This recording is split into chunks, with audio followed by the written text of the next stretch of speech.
నమస్తే, welcome to న్యాయం కోసం. కోఆపరేటివ్ సొసైటీ సమాచార హక్కు చట్టం అంటే ఏంటి, దీంట్లో అవినీతి కూడా జరుగుతున్నట్లుగా ఆరోపణలు ఉన్నాయి. మరి రైతులకు అవినీతి జరిగినప్పుడు ఎలాంటి న్యాయం జరుగుతుంది, వాళ్ళ ఈ విషయాలపైన తెలుసుకుందాం. పార్టిసిపేట్ చేస్తున్నారు మనతో పాటు కొట్టిపల్లి అయ్యప్ప గారు, MTech, MBA, LLM and MA mass journalism, MA economics. నమస్తే అండి కొట్టిపల్లి గారు.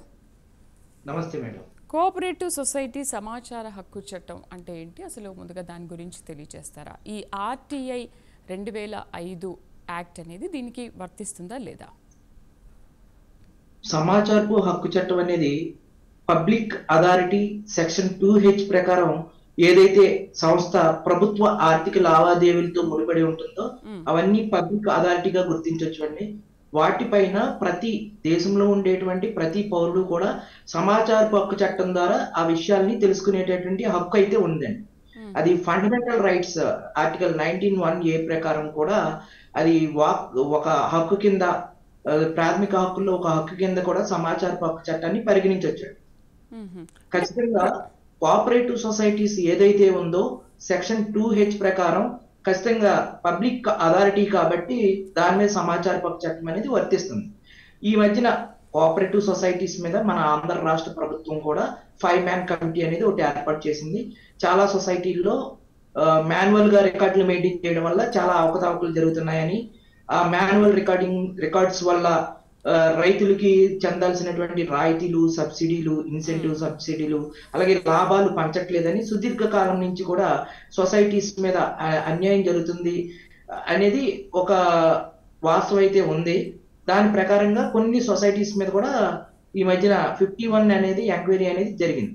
ఇప్పుడు సామాన్య మానవుడు తనకు కట్టిన లోన్ ఎంత, తనకు వచ్చిన డ్యూడెంట్ ఎంత, తనకు వచ్చిన రాయితీలు ఎంత, అలా రాయితీల లిస్ట్ లో రైతులకు వచ్చినటువంటి కేంద్ర ప్రభుత్వం, రాష్ట్ర ప్రభుత్వాలు ఇచ్చేటువంటి ఇన్సెంటివ్ సబ్సిడీల్లో తన పేరు ఉందా లేదా ఆ జాబితాలో తెలుసుకునేటువంటి హక్కు ప్రతి రైతుకి ఉంటుందండి.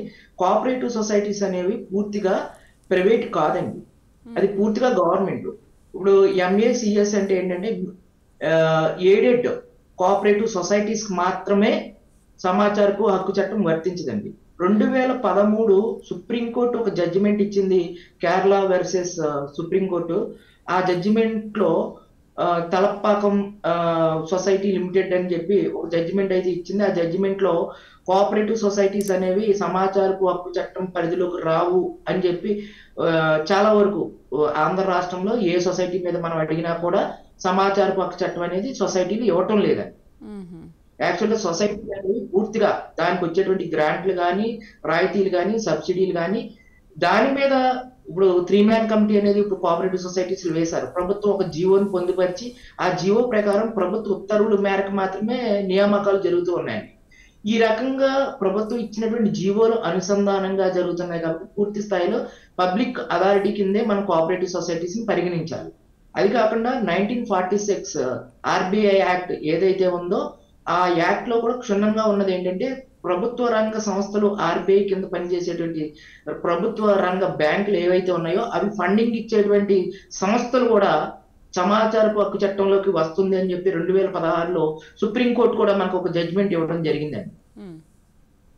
ఈ జడ్జిమెంట్ అనుసంధానంగా మనం 2016 అంటే 2013 ఉన్నటువంటి కేరళ ఏదైతే చట్టం, Kerala versus supreme court versus Kerala, ఈ చట్టాన్ని అనుసరించి ప్రతి ఒక్కళ్ళు సమాచార హక్కు చట్టం ఇవ్వకుండా సొసైటీల్లో జరిగేటువంటి అవినీతి అవకతవకల మీద సమాచారాన్ని బయటికి ఇవ్వకుండా చేస్తూ ఉన్నాయండి. ప్రతి పౌరుడు కూడా ప్రాథమిక హక్కు అండి అది, సమాచార హక్కు పొందడం అనేది. ఆ సమాచారం రాష్ట్ర ప్రభుత్వాల యొక్క పన్నుల నుంచి మనకి బడ్జెట్ వచ్చి ఆ బడ్జెట్ నుంచి మాత్రమే, అంటే ప్రభుత్వం యొక్క ఖజానా నుంచి వచ్చిన ప్రతి రూపాయి కూడా ప్రజలకి జవాబుదారీతనంగా, పారదర్శకంగా ఉండాలండి. అందువల్ల ఖచ్చితంగా సమాచారపు హక్కు చట్టం కోఆపరేటివ్ సొసైటీస్ మీద వర్తిస్తుందండి. రైట్. అయిపో గారు ఒక కాల్ లైన్ లో ఉన్నారు, అల్వాల్ నుంచి సుభాష్ బాబు లైన్ లో ఉన్నారు. హలో, నమస్కారం. నమస్తే అండి సుభాష్ గారు, మీ డౌట్ ఏంటి అడగండి. ఏం లేదమ్మా, నాకు 75 సంవత్సరాలు, మా మిసెస్ 65. మేము వీలునామా రాయాలనుకుంటున్నాము. ఇది రిజిస్టర్డ్ చేస్తే మంచిదా, లేకపోతే ఇంకోటి మామూలుగా నోటరీ చేస్తే మంచిదా అని అడుగుతుంది. రిజిస్టర్స్కి ఎక్కువ ఖర్చు వస్తుందని అంటున్నారు, మరి ఏది మంచిది? ఇది ఇంకోటి ఏంటంటే దీంట్లో ఆస్తి వాల్యుయేషన్ బట్టి రిజిస్ట్రేషన్ ఫీజు ఉంటుందా, ఎట్లా దాని ప్రొసీజర్ ఏంటో కొంచెం తెలుసుకోవడం. మనకి రిజిస్ట్రేషన్ యాక్ట్ 1908 ప్రకారం మీరు ఏదైతే మీరు ఇచ్చేటువంటి ప్రాపర్టీ ఏదైతే ఉందో దానికి గవర్నమెంట్ వాల్యూ అనేది ఒకటి ఉంటుందండి. ఆ గవర్నమెంట్ వాల్యూ మీద మీరు రక్త సంబంధికులకు మాత్రమే మీరు రాస్తున్నారు కాబట్టి అది గిఫ్ట్ కింద రాస్తే 3.5% అని, లేదు వాళ్ళకి పార్టీషన్ సూట్ రాస్తే 4.5% అని, వాళ్ళకి అమ్మినట్టు రాస్తే 8% అని, వీలునామా రాస్తే 2.5% అని, ఇట్లా మనకి పర్సంటేజ్లు ఉన్నాయండి. మీరు రాసుకునేటువంటి రిజిస్ట్రేషన్ అంటే పూర్తి హక్కులు ఇస్తున్నారా, రిజిస్ట్రేషన్ లో కూడా మీరు మెన్షన్ చేసుకోవచ్చు. వీలునామా అనేది మనకి 1982 తర్వాత అన్రిజిస్టర్డ్ వీలునామాలు చెల్లవు కాబట్టి ఖచ్చితంగా రిజిస్ట్రేషన్ వీలునామా అనేది ఖచ్చితంగా మీరు తీసుకోవాలి. మీ పిల్లల పేరున ఎవరైతే ఉందో మీకు వీలునామాలో కూడా మీరు ఒకవేళ మీరు సీనియర్ సిటిజన్స్ కాబట్టి మిమ్మల్ని ఎవరైనా చూడట్లేదు అనుకోండి మీ పిల్లలు, వీలునామాను కూడా రద్దు చేసుకుని తిరిగి మీ ఆస్తి మీద కూడా మీ హక్కు ఉండేటట్లు మీరు అన్ని విధాలుగా కూడా హక్కుల్ని పూర్తిగా వాళ్ళకి ఇవ్వకుండా కూడా రాసుకోవచ్చు వీలునామా.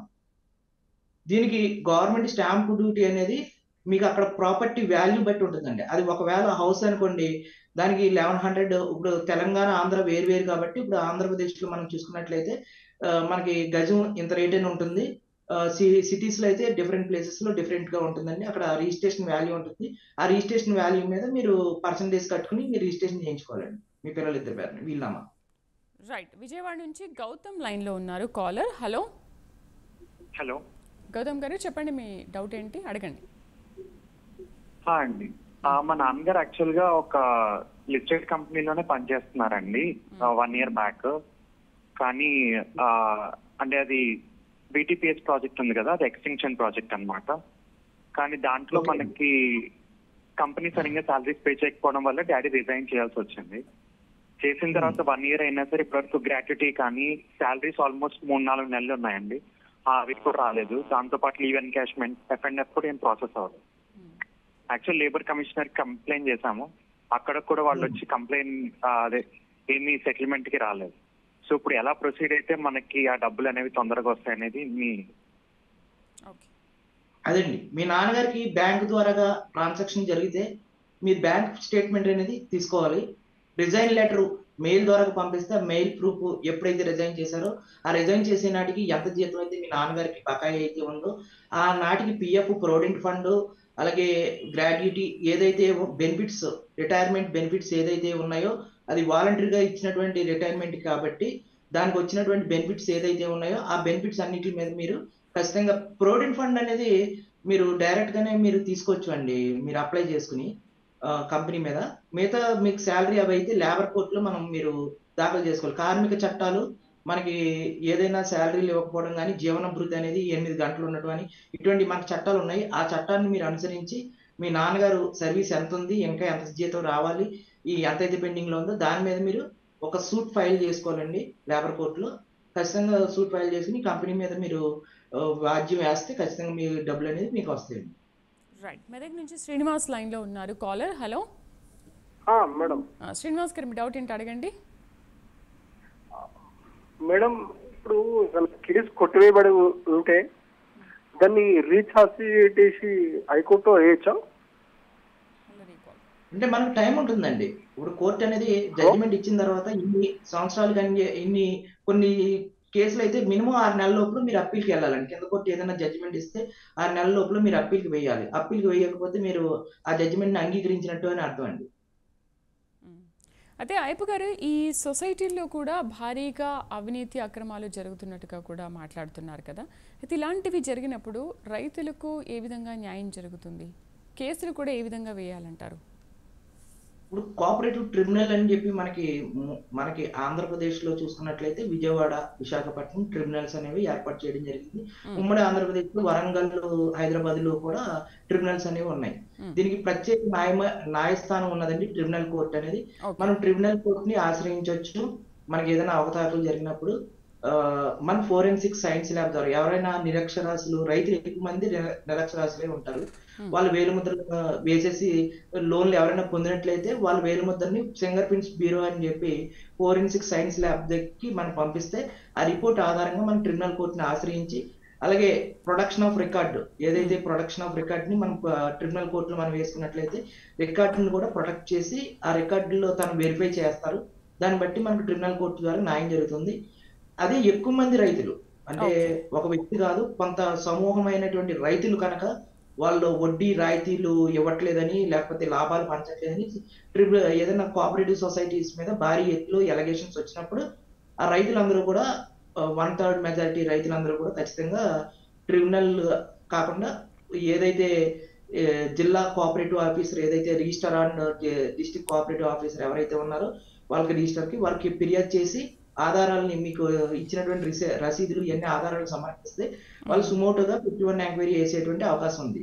51 ఎంక్వైరీ అంటే ఏంటంటే 1964 కోఆపరేటివ్ యాక్ట్ సెక్షన్ 51 విచారణ అంటారు.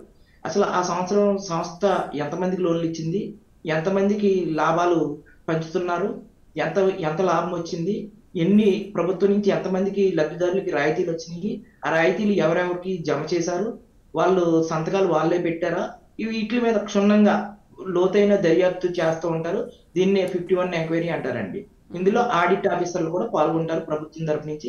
ఈ ఆడిట్ ఆఫీసర్లు ఖచ్చితంగా ఏ సంవత్సరానికి ఆ సంవత్సరం కంపల్సరిగా సోషల్ ఆడిట్ చేసి అది ఎంత అవినీతి జరిగింది ఏంటనేది తెలుస్తారండి. ఇప్పుడు మనం కిరణంపూర్ చూసుకున్నట్లయితే 104 కోట్ల రూపాయలు అవినీతి అనేది భారీగా బయటపడటం అనేది మనం వార్తల్లో ఈ మధ్యన చూసాం. అలాగే సీతానగరంలో కూడా భారీగా అవినీతి జరిగిందని, అలాగే ఈ మధ్య కాలంలో కొన్ని మొలపర్రు అనే ఒక గ్రామంలో 2.5 కోట్ల రూపాయలు భారీగా అవినీతి జరిగిందని దాని మీద సిబిఐ కూడా ఇన్వాల్వ్ అయ్యి దర్యాప్తు చేసింది. ఆ నిందితులను కూడా రీసెంట్ గా అదుపులో కూడా తీసుకోవడం జరిగింది. అంటే ఇది ఒక రోజు చూద్దాము. కాల్ తర్వాత మనం కంటిన్యూ చేద్దాం. రాజమండ్రి నుంచి పుష్పలత లైన్ లో ఉన్నారు. హలో హలో మేడం, నమస్తే మేడం. నమస్తే అండి, చెప్పండి. మా తాతగారికి 10 ఎకరాల దాకా ఉందండి. హలో చెప్పండి మేడం.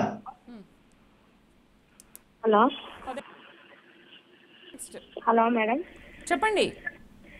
అయితే 5 ఎకరాల 22 గుంటలు ప్రాజెక్ట్ లో పోయిందండి, మంచిర్యాలలో కేరళ ప్రాజెక్ట్ లో పోయిందండి. అయితే ఆ డబ్బులు వచ్చి బ్యాంక్ లో ఉన్నాయి, అక్కడ ప్రాజెక్ట్ ఆఫీస్ లో ఉన్నాయండి. అవి వచ్చి 13 సంవత్సరాలు అయిందండి. అయితే ఇంతవరకు మా బాబాయ్ ఆ డబ్బులు మాకు ఇస్తానని అనట్లేదండి. 1 లక్ష రూపాయలు ఇస్తాను, ఇంకా 4 ఎకరాల పొలంలో ఎకరం పొలం ఇస్తాను అని అంటున్నాడండి. ఏం చేయాలండి ఒకసారి చెప్తారని. ఇప్పుడు మీ తాతయ్య గారు ఉన్నారండి లేరా? హలో, మీ తాతయ్య గారు ఉన్నారండి? హలో మేడం, మీ తాతయ్య గారు ఉన్నారండి? పుష్పలత గారు ఉన్నారు మేడం. ఓకే, మీ తాతయ్య గారు ఉన్నారండి. అదే అంటే కొంచెం ఇంకా బాలేని పరిస్థితిలో ఉన్నాడండి. అయితే ఊళ్ళోకి రమ్మని మాట్లాడదాం, ఇస్తాం. హలో, మాట్లాడదాం చెప్పారండి. తీరా వెళ్ళి చూస్తే మీకేం లేదు, కోర్టు తీర్పు మాకే ఇచ్చారు అని అన్నారండి. మేము మేడంని, ఎంఆర్ఓ మేడంని అందరినీ కలిసామండి. కలిసి పేపర్ కూడా రాయించుకున్నది మేడం, సంతకం చేసి పేపర్ కూడా అందరినీ చూసారు మేడం. ఒక నిమిషం అయిపోగారు, ఇప్పుడు చెప్పండి. మీ తాతగారికి అకౌంట్ నెంబర్ ఏదన్నా పెట్టుకుని వెళ్ళి కలెక్టర్ గారి ఆఫీస్ లో ఆయన ఇలా రాలేని పరిస్థితిలో ఉన్నారని చెప్పి ఒక రిప్రజెంటేషన్ ఇస్తే ఖచ్చితంగా అవి ఎక్కడైతే తాలూకా ఆఫీస్ లో ఎక్కడైతే పెండింగ్ లో ఉన్నాయో ఆ 5 ఎకరాల నరకి ప్రభుత్వం నుంచి వచ్చినటువంటి నష్టపరిహారం మీ తాతయ్య గారి అకౌంట్ లో పడుతుందండి. మీ తాతయ్య గారికి వారసులు ఎంతమంది అయితే ఉన్నారో అంతమందికి సమానంగా వాటాలంతే. లేదు అతనే తన డబ్బుల్ని తాను సొంతంగా ఖర్చు పెట్టుకోవాలనుకుంటే తనకే ఉంటాయండి. మీ తాతయ్య గారికి వారసులు ఎంతమంది అండి? పుష్పలత గారు కాల్ కట్ అయినట్టు, కంటిన్యూ చేయండి సార్, కంటిన్యూ చేయండి. మీ తాతయ్య గారికి వారసులు ఎంతమంది అయితే ఉన్నారో వారందరికీ కూడా ఆధార్ కార్డులు తీసుకుని వెళ్ళి ఇలా ఉంది మా తాతయ్య గారికి, ఇలా అతని నుంచి మాకు ఎంత డబ్బులు వస్తాయని చెప్పి, ఒకవేళ గవర్నమెంట్ కనుక మీరు కలెక్టర్ గారిని సమక్షంలో ఏదైనా రాజీ చేసుకుంటే 3 అకౌంట్లకి కూడా సమానంగా వాటాలు వేయించుకునేలాగా అలా కూడా మీరు మాట్లాడుకోవచ్చు అండి అధికారులని ఒప్పించుకుని. ఓకే, అయితే ఐపు గారు ఇప్పుడు దాంట్లో కేసు వేయాలి, ట్రిబ్యునల్లో కేసు వేయాలి అని అంటే రైతుల దగ్గర అన్ని ప్రూఫ్స్ కూడా కరెక్ట్గా ఉంటేనే అది తీసుకుంటారు, లేకపోతే తీసుకోరా? అంటే రైతుల దగ్గర రికార్డులు అనేవి ఇప్పుడు చాలా సొసైటీల్లో అన్ని వేరు ముద్రలే కదండి. ఒక కాల్ తీసుకుందామండి శ్రీనివాస్ రాజమండ్రి నుంచి, తర్వాత మాట్లాడదాము. హలో శ్రీనివాస్ గారు. హలో చెప్పండి. అయ్యప్ప గారు, కోటిపల్లి అయ్యప్ప గారు మాట్లాడండి. నమస్తే అండి. చెప్పండి శ్రీనివాస్ గారు, మాట్లాడండి. రైట్, కంటిన్యూ చేయండి అయ్యప్ప గారు. ఓకే, రైతుల దగ్గర ఒకవేళ సరైన ప్రూఫ్స్ లేకపోతే ఏంటి, కేసు ఎలా చేయాలి? అంటే రైతుల దగ్గర ఆధారాలు అంటే వాళ్ళు ఫస్ట్ గా కోఆపరేటివ్ సొసైటీస్ లో వాళ్ళకి పొలం తాలూకా దస్తావేజుల్ని ఖచ్చితంగా పెడతారు. అది బ్యాంకుల దగ్గర ఉంచుతారండి. కోఆపరేటివ్ సొసైటీలు అన్ని ఏం చేస్తాయంటే తమ దగ్గర ఉంచుకోవు. కోఆపరేటివ్ సొసైటీ అనేది ఒక వ్యాపార సంస్థ అండి చెప్పాలంటే, ఒక బిజినెస్. కోఆపరేటివ్ సొసైటీ ఏం చేస్తుందంటే డిస్ట్రిక్ట్ అదే కోఆపరేటివ్ సొసైటీ బ్యాంకులు ఉంటాయండి, కోఆపరేటివ్ బ్యాంక్స్. అక్కడి నుంచి ఫండ్ తీసుకొచ్చి ఎవరైతే రైతులు ఉన్నాయో వాళ్ళ డీటెయిల్స్ అన్ని కూడా బ్యాంక్ వారికి చూపించి వారి దగ్గరికి దస్తావేజులన్నీ పెట్టి అక్కడి నుంచి డబ్బులు తీసుకుంటాయండి. డబ్బులు తీసుకున్న డబ్బులకి ప్రభుత్వాలు రాయితీలు ఇస్తాయి. సక్రమంగా ఒకవేళ గేదెల లోన్ ఉందండి, క్రాప్ లోన్ ఉంది, హౌస్ లోన్ ఉంది, వాళ్ళు సక్రమంగా కడితే ప్రభుత్వాలు కొన్ని ఇన్సెంటివ్స్, రాయితీలు, కొన్ని ప్రోత్సాహాలు రైతులకి ఇస్తాయండి రైతాంగంలో. ఆ ప్రోత్సాహాలు అన్ని కూడా డిసిబిలో పడతాయి. ఇటీవల కూడా మనకి కోఆపరేటివ్ సొసైటీస్ లో జరుగుతున్న అవినీతి అవకతవకలకి ఫుల్ స్టాప్ పట్టాలని కేంద్ర ప్రభుత్వం ఆన్లైన్ కంప్యూటరీకరణ చేయాలని చెప్పి కంప్యూటరీకరణ కూడా చేసిందండి. ఈసారి ఏం చేయాలంటే కోఆపరేటివ్ సొసైటీస్ లో ఏదైనా రుణం పొందేమనుకోండి, డైరెక్ట్ వాళ్ళ అకౌంట్ లోకి వెయ్యాలి, ఆ రాయితీ కూడా వాళ్ళ అకౌంట్ కి జమ అవ్వాలి. కోఆపరేటివ్ సొసైటీస్ అన్ని కూడా పూర్తి స్థాయిలో పారదర్శకంగా ఉండాలంటే transaction to be digital transactions అనేవి మాత్రమే ఉండాలి, మాన్యువల్ గా ఏది ఉండకూడదు అని చెప్పి మేము కోరుతున్నామండి యాక్చువల్ గా. రైట్, నెక్స్ట్ కాల్ చూద్దాం. వెంకటరమణ లైన్ లో ఉన్నారు అనకాపల్లి నుంచి. హలో నమస్తే అండి, చెప్పండి. హలో మాట్లాడండి. ఏం లేదండి, మా మీద కోర్టుకు వెళ్ళారు, మేము మూడో రన్నింగ్ లో ఉన్నాం. అర్థం కావట్లేదండి. మూడో సంవత్సరం రన్ అవుతుందండి. మాకు తీర్పిచ్చింది కోర్టు. హలో, ఏ కేసులో తీర్పిచ్చారండి? హలో, మీకు తీర్పిచ్చినటువంటి తీర్పిచ్చారు? హలో, ఏ తీర్పిచ్చారండి వెంకటరమణ గారు? వినిపిస్తుందండి? ఏంటి వినిపిస్తుందండి, వినిపిస్తుంది. హలో, చెప్పండి ఇప్పుడు, చెప్పండి క్లారిటీగా చెప్పండి ఇప్పుడు. హలో, వినిపిస్తుందండి? చెప్పండి, వినిపిస్తుంది. హలో, చెప్పండి వెంకటరమణ గారు, వినిపిస్తుంది. Right, call. సార్ ఏం లేదండి, కోర్టులో మాకు మా మీద కోర్టుకు వెళ్ళారు సార్. ఏ విషయంలో అండి? ఆస్తి తగాదా లేకపోతే ఏదైనా క్రిమినల్ కేసు అండి? ఏ విషయంలో వెళ్ళారు వెంకటరమణ గారు? మీరు పూర్తిగా వినండి, విన్న తర్వాత ఆన్సర్ చేయండి.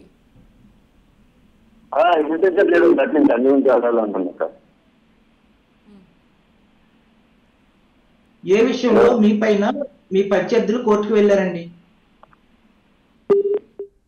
రైట్, కాల్ కట్ అయినట్టుంది. రైట్, ప్రూఫ్స్ దగ్గర గురించి మనం మాట్లాడుతున్నాం కదా. ఒకవేళ అదే మీరు చెప్పినట్టుగా గేదెల్లోనే ఇంకేదో లోన్ తీసుకున్నప్పుడు వాళ్ళ దగ్గర సరైన ఆధారాలు లేకపోతే, ఒకవేళ రైతులు ఆ ఆధారాలని పోగొట్టుకుంటే ఏం చేయాలి అప్పుడు?